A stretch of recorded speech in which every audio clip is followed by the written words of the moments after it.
Hollywood, 1922. A place of bright lights, rising stars, and dreams larger than life. But beneath the glittering surface, a darker world lurked, a world of secrets, obsessions, addictions, forbidden relationships, and scandals that the studios worked tirelessly to bury. At the center of one of Hollywood's earliest and greatest mysteries stood a respected director, beloved by the industry, admired by his peers, and trusted by his performers. His name was William Desmond Taylor, and on a cold February morning, he was found dead on the floor of his luxurious Los Angeles bungalow, a single bullet in his back, and a dozen unanswered questions surrounding his life. This wasn't just a murder. It was the moment Hollywood's perfect mask cracked open for the world to see. Before we dive deeper into this chilling tale of secrets and scandal, make sure you hit like, subscribe, and turn on the notification bell. It helps the channel grow and ensures you never miss another dark chapter from history's forgotten crimes.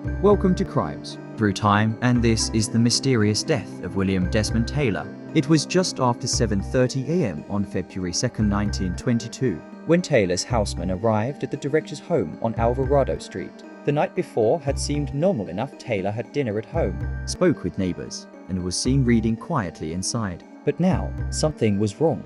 The house was suspiciously quiet. The front door was unlocked. Furniture was oddly disturbed, not violently, but subtly, as though someone had moved through the space with purpose. And then, there he was, William Desmond Taylor, lying face down on his living room floor, arms stretched forward, legs bent unnaturally behind him.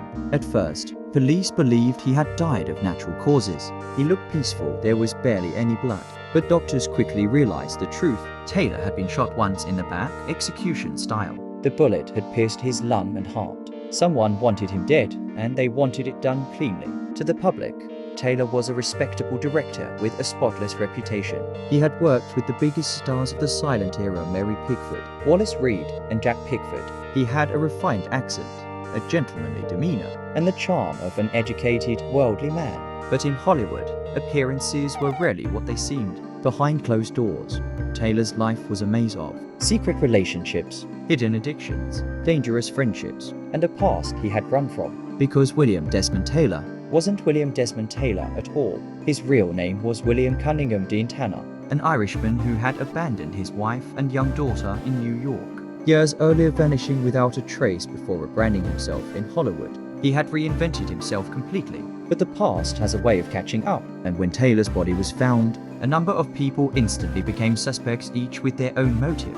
Hollywood's talent had always gravitated toward Taylor. He was kind, polished, influential, but he also had a weakness for younger actresses. One of them, and perhaps the most famous in the case, was Mary Miles Minter, a teenage starlet who reportedly adored Taylor. When police searched his home, they found a bundle of love letters written by Mary, many of them emotional, passionate, almost obsessive. She called him "my dearest darling one." She was only 19. He was 49. Her mother, Charlotte Shelby, an infamously controlling stage mother, was furious about the relationship. She had shaped Mary into a marketable star since childhood, and Taylor threatened that control. Charlotte was said to have a violent temper, and she owned a gun consistent with the murder weapon. Was Taylor's death the result of a mother's fury? Hollywood didn't want that possibility getting out. But Mary wasn't the only woman entangled in Taylor's life. There was also Mabel Normand, a comedic icon and one of the brightest stars of the era. She struggled privately with a cocaine addiction, and Taylor was rumored to have tried to protect her from the drug suppliers she was indebted to. She was seen with him the night he died, and the rumors began to swirl.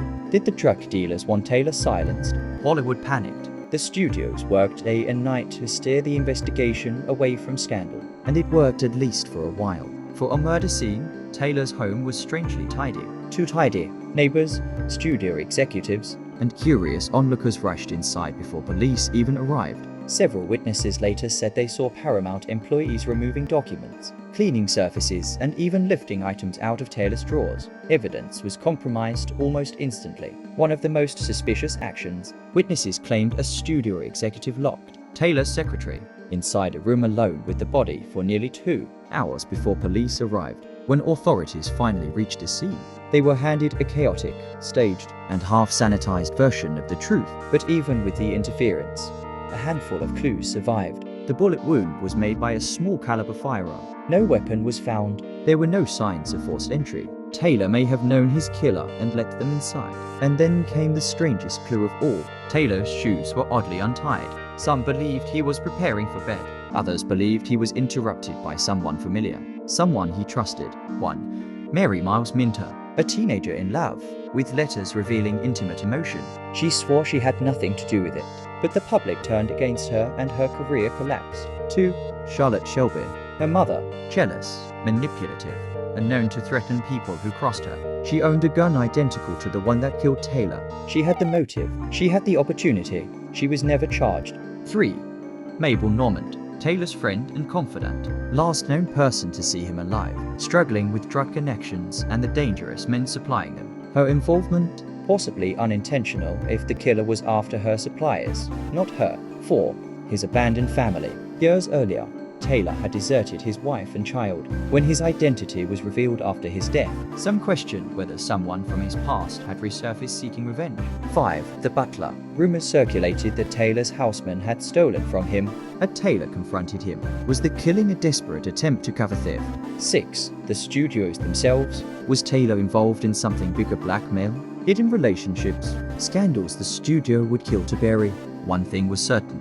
Everyone in Hollywood seemed to know something, and no one was willing to say a word. Despite the firestorm of media coverage, the case fell apart quickly. Evidence was corrupted. Witnesses recanted under pressure. Suspects were protected by powerful connections. Then the world moved on. Mary Miles Minter's career was destroyed. Mabel Normand struggled in the years that followed. Charlotte Shelby disappeared from public life, and Hollywood tightened its grip on the secrets that made it famous. Taylor's murder was never solved, but nearly everyone who studied the case believed one thing. The killer was known to Taylor, someone he trusted enough to let inside his home. Someone whose rage still burns through the pages of history. William Desmond Taylor's death was more than a murder. It was a wake-up call, the moment when the public realized Hollywood's glamour was only surface deep. Beneath the glitter lay obsession, jealousy, fear, and powerful forces willing to do anything to keep their secrets hidden. Even today, a century later, the question still lingers. Who killed William Desmond Taylor? A jealous mother? A dangerous dealer? A betrayed lover? Or someone whose motive vanished with time? We may never know, but Hollywood never forgot. Because this is the scandal that set the stage for everyone that followed. If you enjoyed this deep dive into one of Hollywood's earliest and most chilling mysteries, make sure you like the video, subscribe to the channel, share your theory in the comments. Who do you think pulled the trigger? Thank you for watching Crimes Through Time. We'll see you in the next episode. Until then, stay curious, stay safe.